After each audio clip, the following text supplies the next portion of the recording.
Il ne joue pas. Yes, Daddy. Écoutez-moi. Le Saint-Esprit vous a bercé, vous êtes assis, vous êtes arrêté, et puis vous louez Dieu. Comme si, quand Chimothée m'a dit, laisse prédication, laisse la prière, louez-moi. Il y a des gens qui voulaient adorer Dieu, louer Dieu, mais sans nom. Il y a des gens qui sont suivis, louer, mais ils n'arrivent pas. Il y a d'autres qui vont dire, je suis fatigué, on a prié. Écoutez-moi, le temps n'est pas arrivé où on doit donner. Je viens de faire quoi? Je le louais d'abord. Tu m'as serré bien le verre là. Quand il passe un verre, ça comme ça. Je sais pas louer Dieu. Amen. Toi, tu ne peux pas comprendre. Mais toi, tu dis, tu aimes Dieu. Mais tu n'es pas prêt pour le louer. Mon regard me sort du monde. Vous allez danser.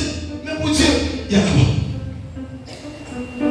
Quand tu danses pour Dieu, ça peut déranger. Attention.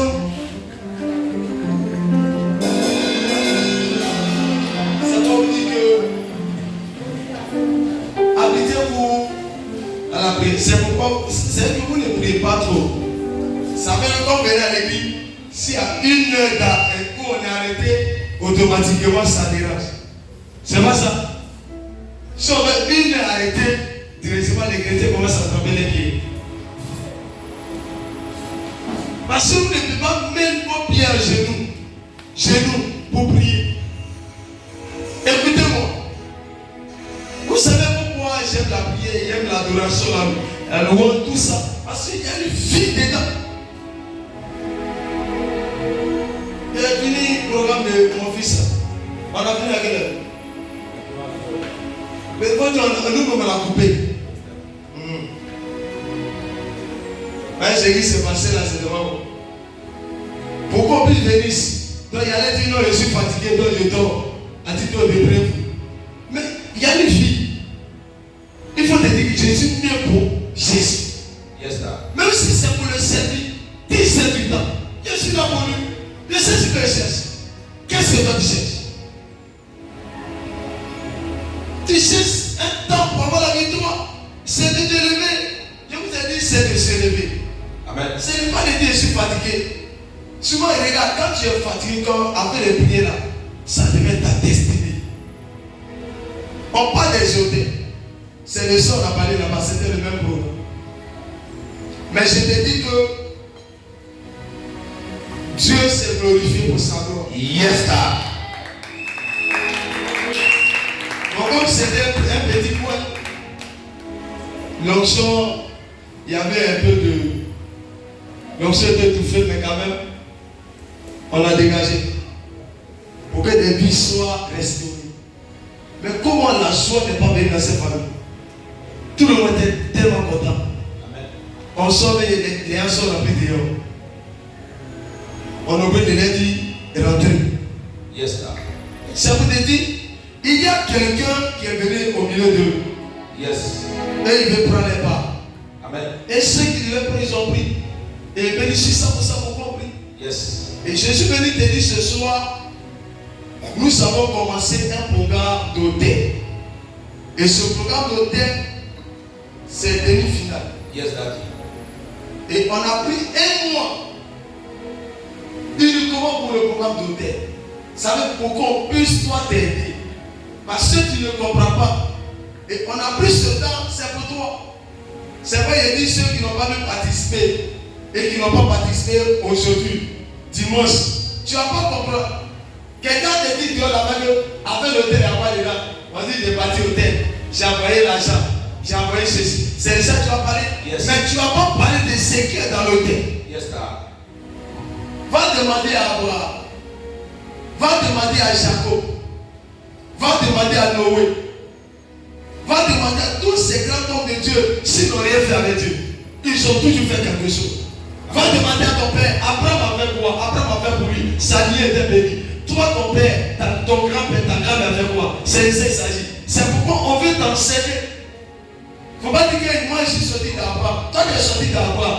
Mais je vais te dire pourquoi tu es sur la captivité des liens de famille et emprisonné par les autorités de famille. Yes. Ça veut dire un problème. Pendant qu'Abraham bâtissait des hôtels et il a fini, nous nos parents faisaient quoi? Ils étaient d'envoyer. Maintenant toi tu es devenu chrétien. On dit Dieu va t'enseigner. Parce que si on t'a pas enseigné, tu vas penser que Dieu il n'est pas fort, il n'est pas puissant. Amen. Et tu vas minimiser, tu vas commencer à murmurer derrière. C'est comme ils ont donné ce programme pour vous enseigner. Je m'appuie sur l'enseignement.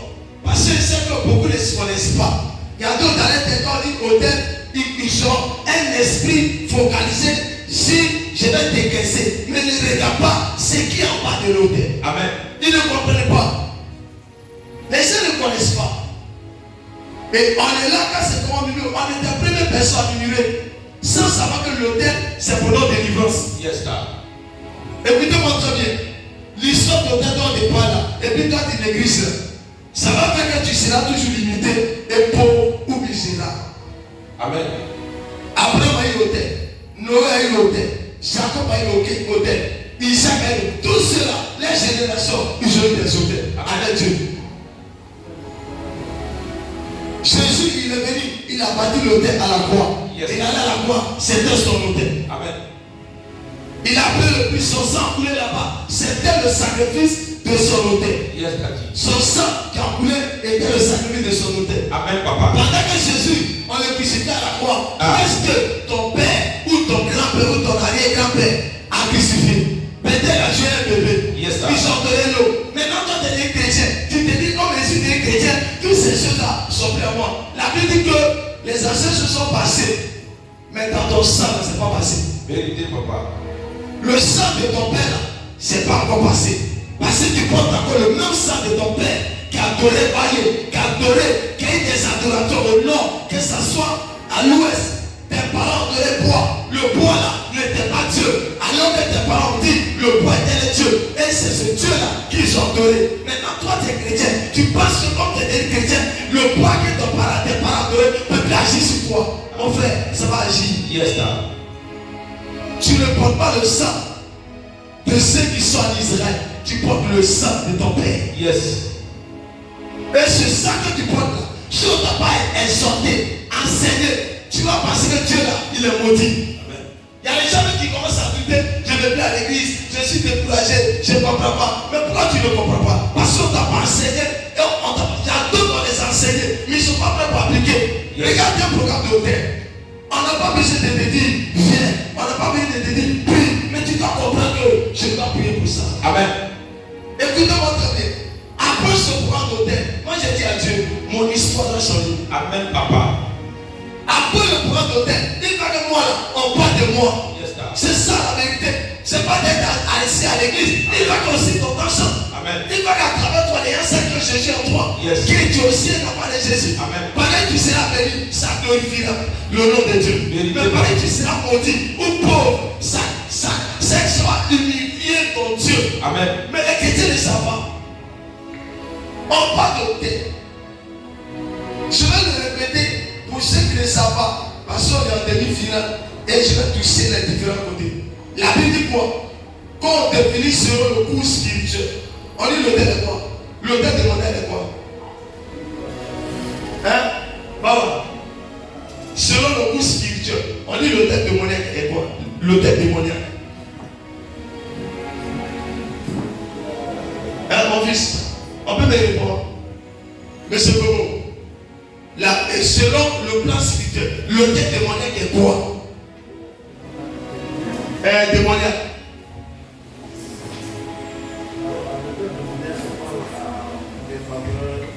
Attends, il y a te donner le test comme il faut dire. Voilà. Parce que là tu vas voir. Parce que on vous enseigne, il n'y a pas des ça plusieurs fois. L'autel démoniaque est quoi? Quel est son nom? Ok, donc Papa, il n'a pas pu parler ton pays. Il est pas donc, voici ça. L'autel démoniaque est un lieu de rencontre. Des forces des ténèbres. Ça veut dire qu'on dit l'autel démoniaque dont on est en train de combattre là. On a été plié là. Et puis quand ils jouent ça, on dit c'est un lieu de rencontre des esprits. Et quand ils ont fait les rencontres, ils ont dit quoi sur ta vie? Il y a des lois, il y a des principes, il y a des choses qu'ils ont fait pour que toi, ta famille là, soit dans certaines adorations bizarres. Et puis vos vies soient liées. Maintenant, toi, tu es devenu chrétien.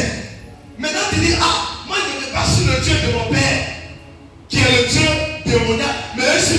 par Dieu. C'est comme si tu achètes des dossiers. Mais ce que tu oublies, le sang de tes parents en toi, et ce sang qui est en toi n'a pas encore changé. Amen. Amen, n'amen pas. Amen. Donc si le sang qui est en toi, que tu penses que le sang de ton père n'a pas changé, il faut comprendre que c'est ce sang-là qui te pousse à être lié à ces hôtels. Amen. Donc moi, amen, j'ai te parler. Amen, papa. Donc tu es lié. Maintenant, toi, on te dit, hôtel démoniaque est un lieu de rencontre des forces des ténèbres. C'est l'endroit même où les activités maléfiques sont menées contre des vies, des entreprises, des familles et des destins. Est-ce que tu comprends un peu? Est-ce que ça te touche? Je peux même répéter, l'hôtel démoniaque est un lieu de rencontre des forces des ténèbres. C'est l'endroit même où les activités maléfiques sont menées contre des vies, des entreprises, des familles et des destins. Des prononciations ou des décrets maléfiques sont faits sur des hôtels maléfiques qui pourraient conduire à une vie entière en esclavage. S'ils ne sont pas révoqués et détruits, les bénédictions, les succès, les mariages et les potentiels des gens sont souvent liés à des hôtels maléfiques. Et c'est sur cet hôtel que le diable travaille. Maintenant, toi, on dit, cet hôtel, c'est pourquoi on doit faire quoi? C'est pas la Bible dit quoi?